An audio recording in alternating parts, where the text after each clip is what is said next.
Bago tayo magsimula sa content natin ngayong araw na to, gusto ko lang kayong i-invite or baka gusto nyong mag-avail ng template bundle natin na editables for Canva. At napakadami nang nakalagay dito, no? Eto, nakikita ninyo sa screen natin, meron na siyang invitation, ticket invitation, at iba pa, mga notebook covers. Eto, lahat ng mga yan kasama dun sa pinaka-package natin na Canva template, at bibigyan ko rin kayo ng 1 month Canva Pro. Pero anyway, simulan na natin yung content natin para sa ngayong araw na to.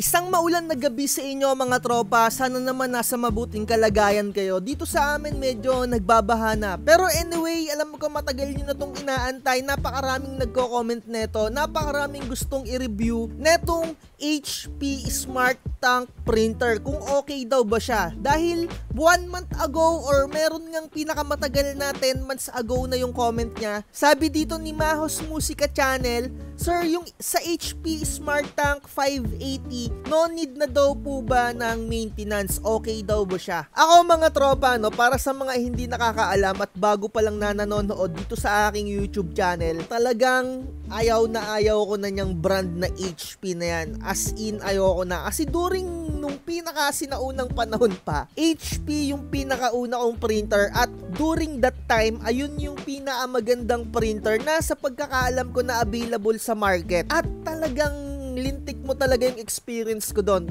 Pero hindi ko na ito throwback pa. At simulan na nga natin yung content natin tungkol dito sa HP Smart Tank. I-review natin. At syempre, unang-una, wala tayo ng printer na yan. At syempre, yung experience natin, yung magdadala, para maipaliwanag ko sa inyo yung tungkol sa printer na yan. Dahil may mga nagbablog or mga paid vloggers na nagha-hype dyan sa printer na yan. Pero syempre, unang-una nga mga tropa, kung sa titignan ninyo yung aesthetic purposes, HP versus Epson, mga tropa, HP na ang bilhin ninyo for aesthetic purposes talaga. Kasi kakaiba talaga yung design yan. Sobrang ganda. Talagang as in, para sa akin, kakaiba yung mga design ng mga printer na yan kung i-compare mo siya sa Epson printer. At bago nga ang lahat, hindi ako konektado sa kahit sinong mga Poncio Pilato na printer dyan. Tinutulungan ko lang yung mga baguhan na gustong magkaroon ng printer at nahihirapan silang pumili ng printer, at baka nauuto sila ng mga pinapanood nila na sobrang dadaming subscribers, sobrang dadaming followers. Eto mga tropa, no, unang-una masasabi na natin na debunking etong content natin sa ngayong video na to. Kasi mga tropa, hindi porket sobrang daming subscribers or followers yung nakikita ninyo sa napapanood ninyo, tunay na yung mga sinasabi niyan. Maaaring hinahype lang kayo, inuuto lang kayo, ginugoyo lang kayo, or nami-mislead kayo para, alam nyo yun, maging mabango yung mga nagiging words nila. Kahit na wala silang alam dun sa printer na yon,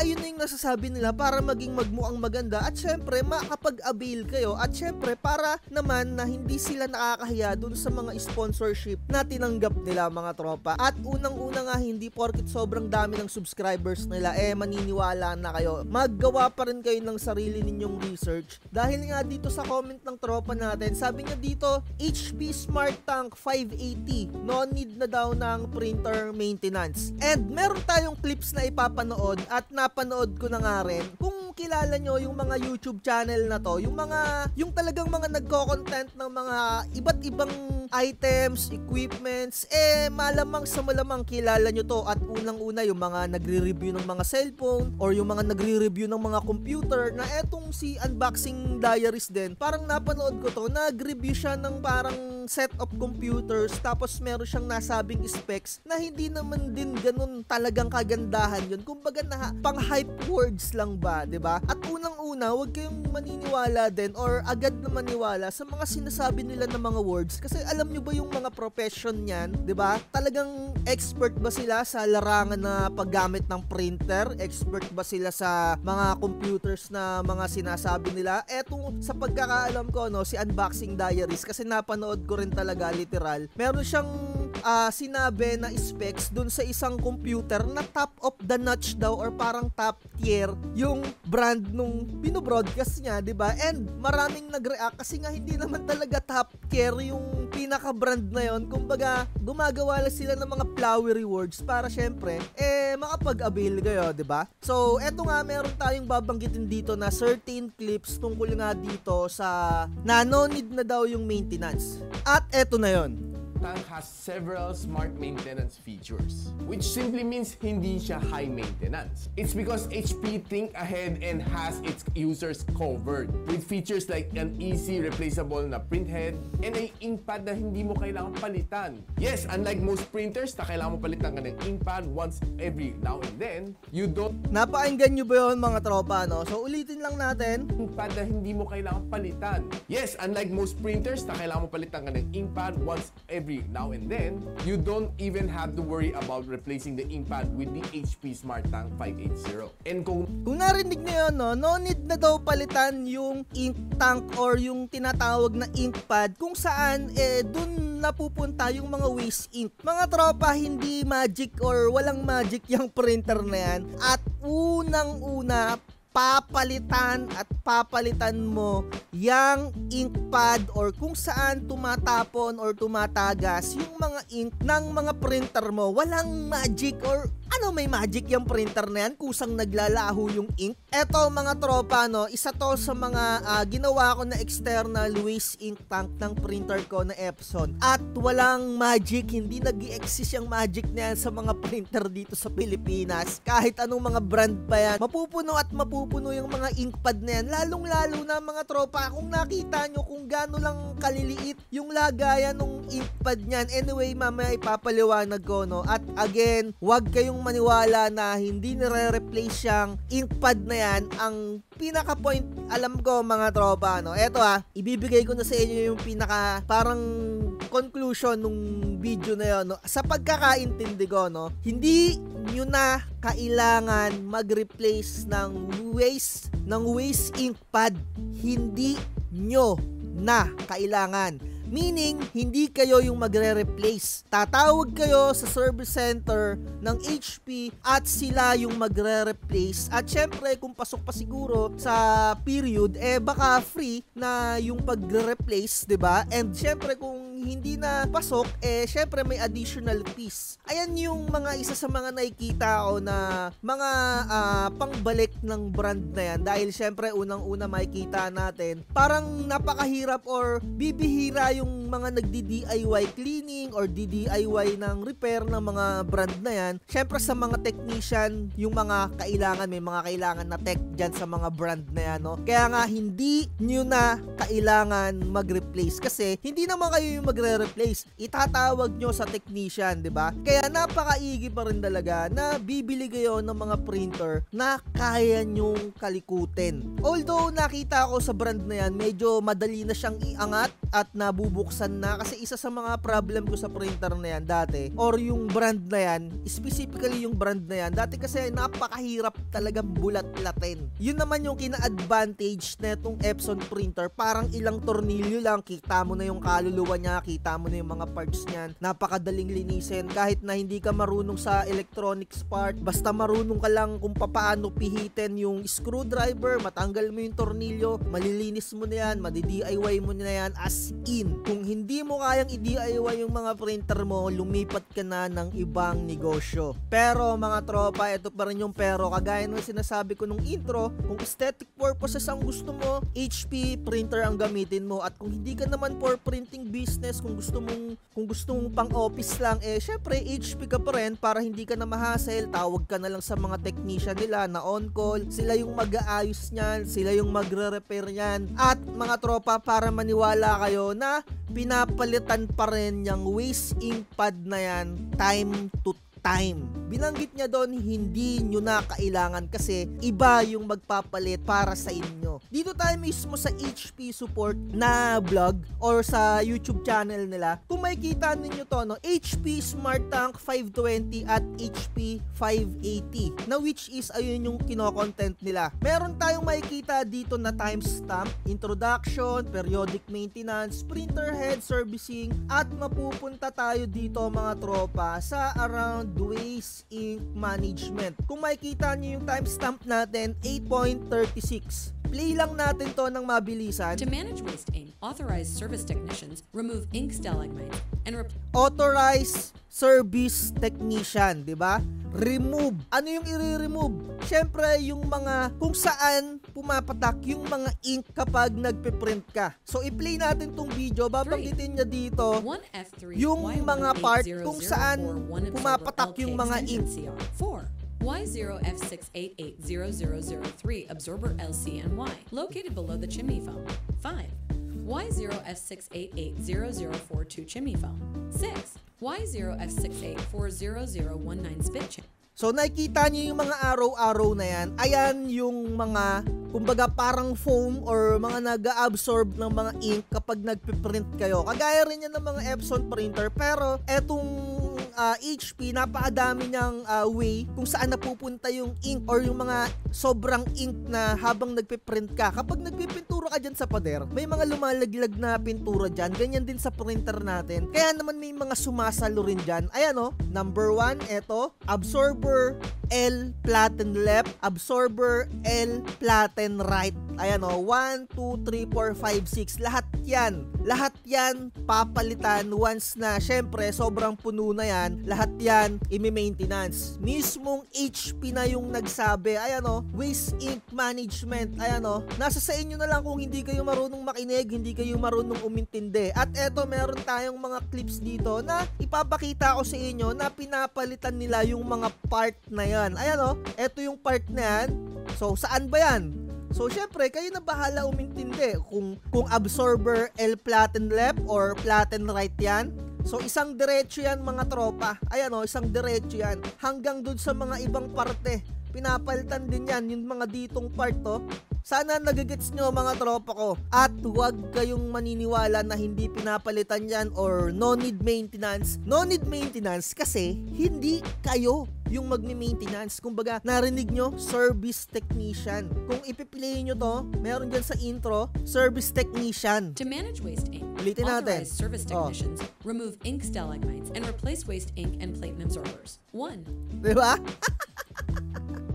So, eto pa mga tropa, meron tayong insan dito. Hihiramin natin yung clips niya. Gusto ko lang i-share sa inyo yung experience niya bilang isang technician talaga. I-share niya dito yung knowledge niya kung ano yung kanyang feedback tungkol sa printer na to. 2 minutes lang naman to. So, i-play na natin. Medyo bilisan natin ng konti. 1.25 natin. Intindihin nyo na lang maigi. Nasa sa inyo kung marunong kayong umintindi ng English, pero kahit pa paano itatranslate ko para sa inyo. About HP Smart Tank printer, if you are going to buy HP Smart Tank printer, there is a new model in the market since last year, HP Smart Tank 580. I do not recommend being a successful and experienced technician. Since 20 years I got experience in printers. Okay, I do not recommend to buy HP Smart Tank new edition. It's 580 model.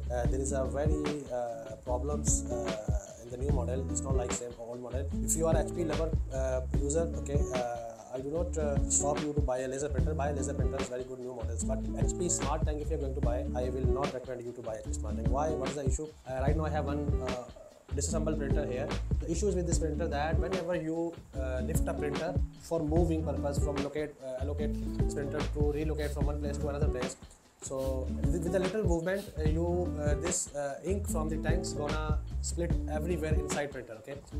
First time I see HP Smart Tank 515, 415 other models, I never saw this problem happen. And since last week, I got 3 printers received from customers, and you can see the user lift it up just you can say for a small purpose to move from one place to another place. In the car, he put it in the car, and look what happened. Now printer is not able to recognize the print head. Now print head need to be replaced and need to be cleaned. Everything. Sometimes ink may cause the problem in the print carriage, and there is a transparent strip also there. So this is my advice: do not buy HP SmartTank 580. Buy any other printer, Canon, Scoot model, or HP Laser. So ayan mga tropa, kung naintindihan nyo yung pinagsasabi neto ni Insan, no? Hindi daw niya nare-recommend yung kung bibili daw kayo ng printer na ganitong model, kasi daw meron nga siyang issue na kung saan kung i-move mo siya from one place into another, natatapon yung ink. Kung makikita nyo yung pinapa-repair sa kanya, at si Insan 20 years na yung experience niya as printer technician, no? Eto nga yung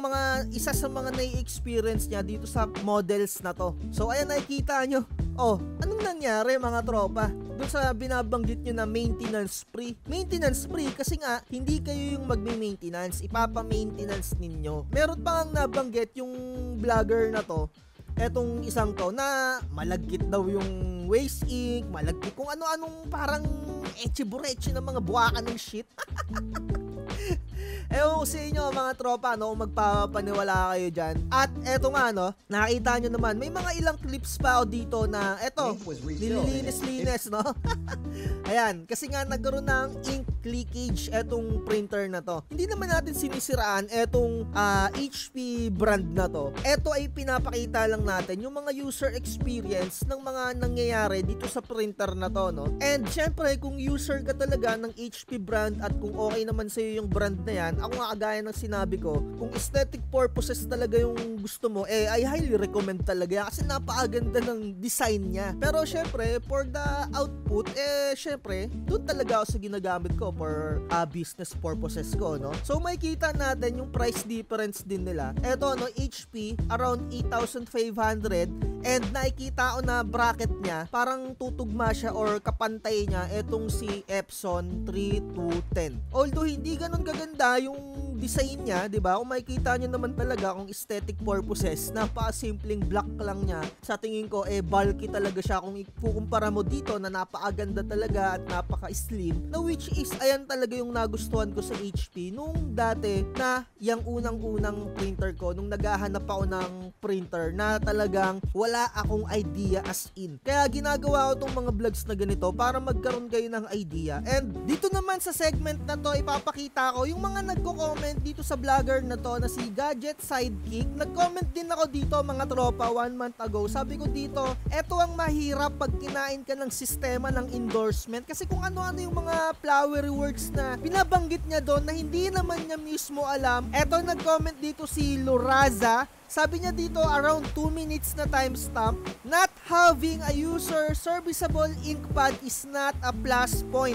In fact, it actually does have an internally sealed one. Meaning, ang point dito nung nag-comment, hindi mo nga siya magagalaw, pero sabi niya meron daw talagang papalitan doon na naka-sealed. Kasi nga dun sa mismong HP na alagay, technician talaga nila yung magpapalit nun. Tunay yung sinasabi nito. Sabi pa dito, it doesn't physically detect if the pad is full, but instead the counter is digitally controlled. Ang ibig sabihin, meron mismo yung printer na counter or bilang na hihinto na yung pag-print once na full na. Baka user siya neto and na-experience niya na mabilis masira. Sabi pa dito ng mga nagko-comment, nagtatanong, ano pong nangyari sa printer nyo? Planning to buy pa man din ako. Ayan yung nangyayari. Kapag meron isang sikat na nagbablog na tungkol sa brand na yun, syempre, maniniwala at maniniwala ka. Kaya make sure na gumawa ka ng sarili mong research ng kagaya ng ganito na ipagtatanong mo talaga sa mga user talaga ng printer na yan. So eto pa, no, hindi ko binili to kasi yung pinsan ko sumakit ang ulo. Ang bagal mag-print, tapos habang nagpiprint humihinto. Nag-check kami sa forum online, ganito nga rin yung nangyari sa kanila. Kung di mo maranasan to, swerte mo, isa pa ang hirap i-connect wireless. So ayun, maraming pang nag-comment dito, basahin nyo na lang. Move forward tayo sa pinaka specification ng printer na to. Unahin na lang natin itong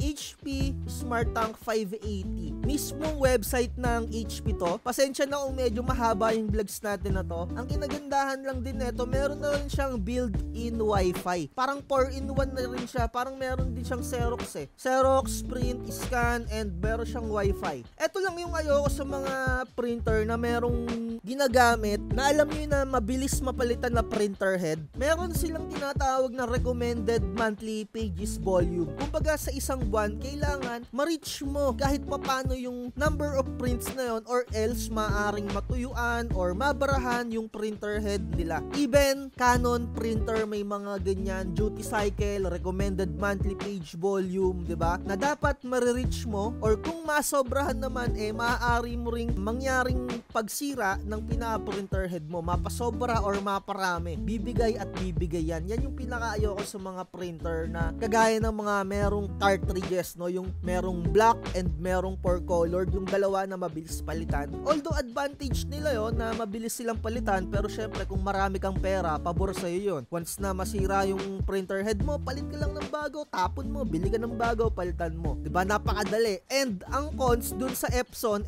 mahirap palitan sa totoo lang kung wala ka talagang idea pa sa pagpapalit ng printer head. Babaklas-baklasin mo pa. Pero kung medyo sanay ka na, madali lang din naman palitan yung printer head ni Epson. Yun nga lang, matagal kang magpapalit talaga for Epson, no? Anyway, tuloy natin dito. Meron din siyang target user. Ito, no? For teams up to 3 user, parang pwede nyo pagsalusaluhan yung printer na yan kasi nga may wifi and print up to 800 page per month. Eto mga statistics lang tong mga to, no, mga numbers na yan. And syempre dito ay din magbase do sa recommended monthly volume kasi meron silang trial na ginagawa dyan na kapag hindi mo na-reach yung number na yon, yun nga, maaaring masira, maaaring magbara yung printer head mo. Pero kung marami kang pera, palitan mo na lang. Duplex, wala siyang duplex manual, ikaw mismo magbabaligtad para makapag back-to-back prints ka. Eto, kinagandahan na ito, no? Mabilis siyang mag-print. Kapag ka-black, talaga sa experience ko, mabilis talaga mag-print yung HP.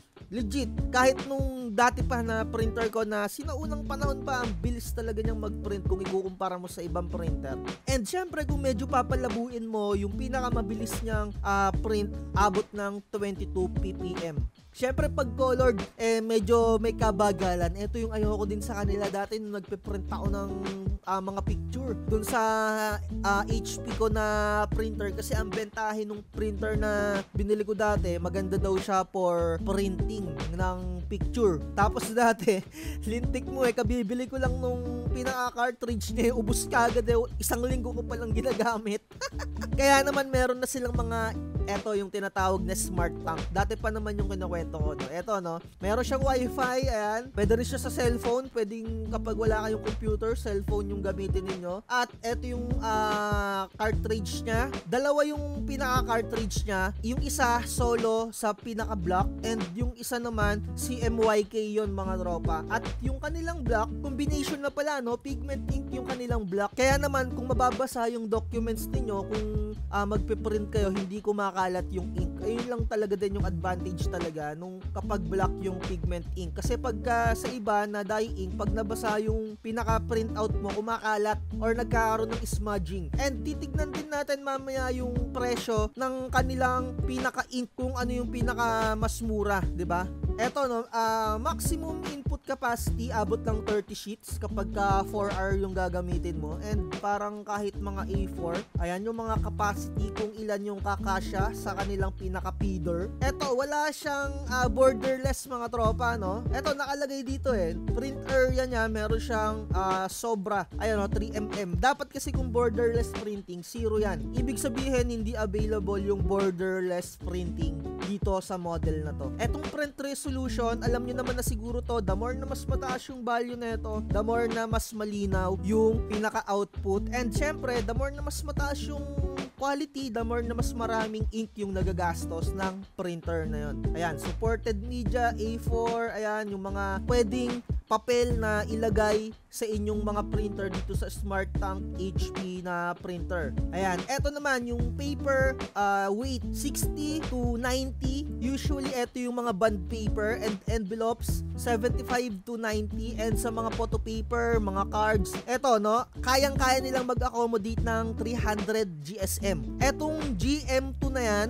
GSM ang tawag dyan mga tropa, no? Kung nakikita nyo to, grams per square meter yung GSM. At eto nga, no, kaya niyang mag-copy ng maximum up to 99 copies At pwede mo rin siyang ma-reduce and enlarge via Smart App. Medyo maganda tong mga features nila na ganito, no? Hindi ko parang nakikita to sa dito sa Epson 3210 sa pagkakaalam ko, no? Sa totoo lang, ito pa yung mga iba nilang bentahe. Ito yung compatible operating system na halimbawa yung computer nyo naka Windows 10, 11, Mac OS, ayan, pwede.